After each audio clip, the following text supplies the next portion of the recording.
The Cost of Winning.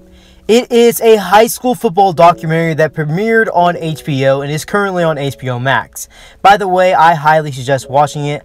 There's 4 episodes and I found them all to be great as it follows the team throughout their season, the players, playing a national schedule, all the adversity they had to go through, and it's just a very good watch overall, and it doesn't take a whole lot of time to watch either.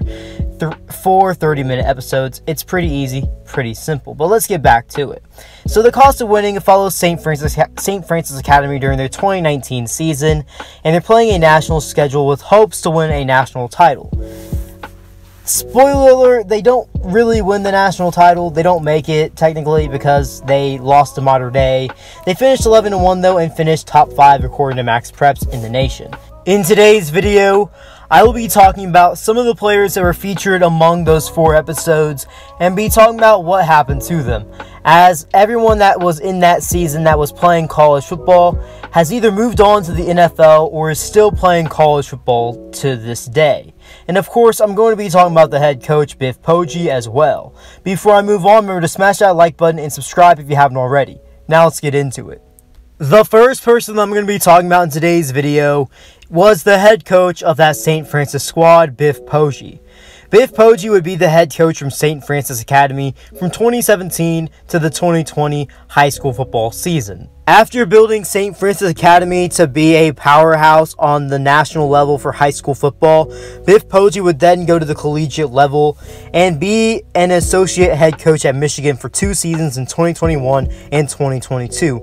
After that, he would be hired as the head coach for Charlotte starting in 2023.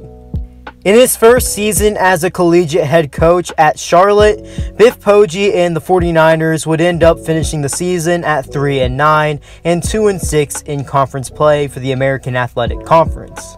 The main player that really seemed to be showcased in this 4-episode documentary was defensive lineman Damon Clowney. Damon Clowney was a 4-star prospect and was someone that suffered a lot of loss outside of the field with either family members and or friends that he grew up with or just people that he knows in general. He was committed to LSU, but a few weeks leading up to early National Signing Day, LSU wasn't going to take him anymore, but he would eventually end up signing and committing with Ole Miss. He would end up playing a total of 3 seasons at Ole Miss, including a redshirt season as a true freshman in 2020. Damon Clowney at his time at Ole Miss would play in a reserve role, as in his time as a Rebel, he would rack up a total of 10 tackles along with 2 sacks. After the 2022 college football season, Damon Clowney would enter the portal and would reunite with Biff Poggi at Charlotte. In the 2023 college football season, Damon Clowney had the most run he's had in his career up to that point, playing in 12 games and starting in 5 of them, in which he had 33 total tackles, 4 tackles for loss, 2.5 sacks, and 1 fumble recovery. He is still with Charlotte in 2024 and is currently a redshirt junior and is expected to be a main part of that defense. Another highly touted player on that front 7 for SFA during the documentary was Chris Braswell. That was a 5-star prospect that was committed to Alabama. Braswell would have a successful career at Alabama, as he would end up with a total of 75 career tackles, 15.5 tackles for loss, 10.5 sacks, 1 interception, 1 touchdown, and 4 forced fumbles in his career. His best season came in 2023. As a member of the Crimson Tide, he had 42 total tackles, 10.5 tackles for loss, 8 sacks, 1 interception, and 3 forced fumbles. He would end up declaring for the 2024 NFL Draft, where he was taken in the 2nd round by the Tampa Bay Buccaneers. Another player that was highly featured in this documentary series was running back Blake Corum. Corum was rated as a 4-star recruit and would end up playing college football at Michigan. Blake Corum would have an amazing career at Michigan as a member of the Wolverines football team, as in his 4-year career, he would amount 3,737 career total rushing yards, averaging 5.5 yards per carry, and a total of 58 touchdowns on the ground. He would also garner 411 career receiving yards and 3 receiving touchdowns through his 4 years at Michigan. He was a top 10 finisher in Heisman voting in both 2022 and 2023 and ended up being an All-American level running back and was ultimately one of the best running backs in all of college football the last couple of years he played in 22 and 2023. In his latest season of college football in 2023, he not only won a national title, but was a big part of Michigan's offense, rushing for 1,245 yards and a total of 27 touchdowns on the ground. He would end up declaring for the 2024 NFL Draft, where he was taken in the 3rd round by the LA Rams. Next, I'm going to be talking about defensive lineman Jonathan Wallace. Jonathan Wallace was a 3-star prospect coming out of high school. However, his recruitment was very interesting as he picked up a lot of offers early on in his high school football career. However, he would end up getting injured, and a lot of the schools would kind of back off. Not only just because of an injury, but also because he did have some weight issues. He was up near 400 pounds during his high school career. Although he was a very talented player, it did end up having some schools kind of sway off on him. He would end up going to a prep school first out of high school, where he would end up keeping his eligibility and playing a season there.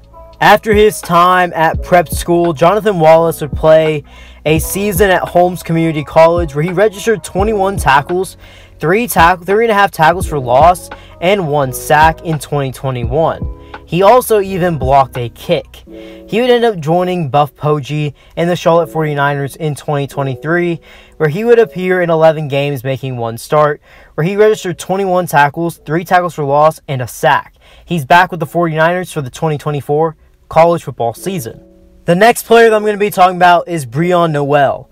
Noel was a defensive back for SFA during this documentary, and after his time with St. Francis Academy, he would end up going to St. Francis University. Breon would spend a total of 3 seasons at St. Francis University, where he only played in 2021 playing time-wise. Just he redshirted his first year and did not appear in any games his last year in 2022. However, in 2021, he had a good season with 17 tackles, 2 tackles for loss, 4 pass breakups, and a forced fumble. He would end up transferring from St. Francis and reuniting with Buff Poggi in 2023 with Charlotte, where he played in 10 games for the 49ers and recorded 5 tackles, 2 of them being solo, and had 2 total tackles for a season high in the season finale versus USF. It'll be interesting to see his role in 2024 with Charlotte, and I would expect it to be bigger. Staying in the DB room, another player that was featured during this documentary series was Alonzo Colvin III.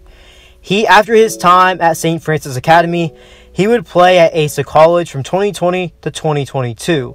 He would then play a few games for Ellsworth Community College in 2022, then transfer participating in spring ball at Dodge City during the spring of 2023, before ultimately reuniting with Buff Poggi for the 2023 season with Charlotte, where he did not play in a game for the 49ers. However, he is still on the roster for the 2024 season, and I feel like he's going to be appearing in some games for the 49ers. It'll be interesting to see what his role will be, as he has a couple years of eligibility left as a redshirt junior. The last player that I'm going to be talking about in today's video is offensive lineman Jah'Ki Green. Jah'Ki Green was a 3-star prospect coming out of high school, and he would end up going to Maryland after his time at St. Francis Academy.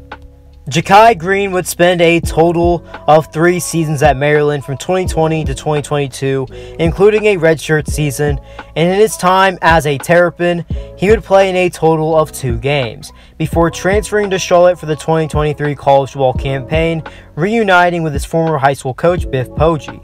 Jah'Ki Green was an immediate impact player for the 49ers in 2023, as he appeared in 10 games, making 8 starts at offensive line. However, after the 2023 college football campaign, Jah'Ki Green would enter the transfer portal, and now he's going to be playing for UConn in 2024. Well guys, if you made it this far in today's video, drop something down in the comment section below what videos you want to see in the future, and before you head out, remember to smash that like button, turn on those post notifications, and subscribe if you haven't already. B. Kelly out.